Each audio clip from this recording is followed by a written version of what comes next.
30% vacancies in all the high courts. Women are 14%. The reality is that between scheduled caste, scheduled tribes, women, there are under 20% of the judiciary.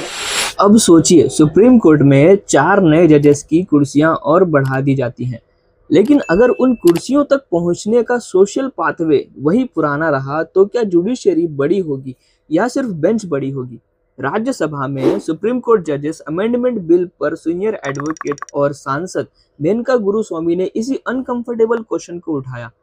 Bill का basic objective है supreme court में जजेस की संख्या बढ़ाना ताकि cases की pendency को कम किया जा सके। और हॉनेस्टली अगर केसेस का बैकलॉग है तो जजेस बढ़ाना एक लॉजिकल स्टेप हो सकता है। लेकिन गुरुस्वामी ने डिबेट को सिर्फ नंबर से नहीं बल्कि रिप्रेजेंटेशन पर ला दिया।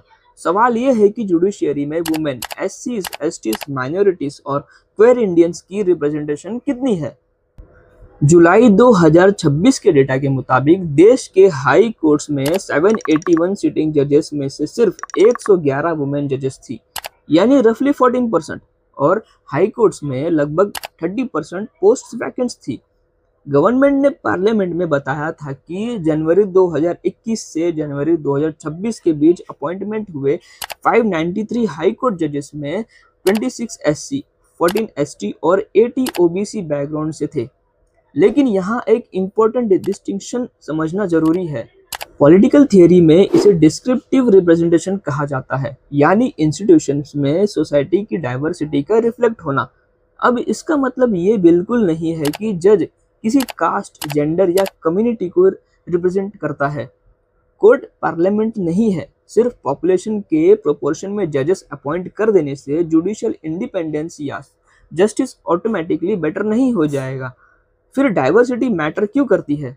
यहाँ आता है इंस्टीट्यूशनल लेजिटिमेसी का कॉन्सेप्ट। मतलब क्या सोसाइटी के अलग अलग सेक्शंस को लगता है कि जुडिशियरी उनकी भी इंस्टीट्यूशन है? जुडिशियल डाइवर्सिटी पर रिसर्च डाइवर्सिटी को पब्लिक कॉन्फिडेंस, इंस्टीट्यूशनल लेजिटिमेसी और डेलिब्रेशन की क्वालिटी से कनेक्ट करती है। और सबसे इम्पोर्टेंट बात, ये मेरिट के अगेंस्ट आर्ग्यूमेंट नहीं है। सवाल मेरिट का नहीं, मेरिट तक पहुंचने वाली पाइपलाइन का है।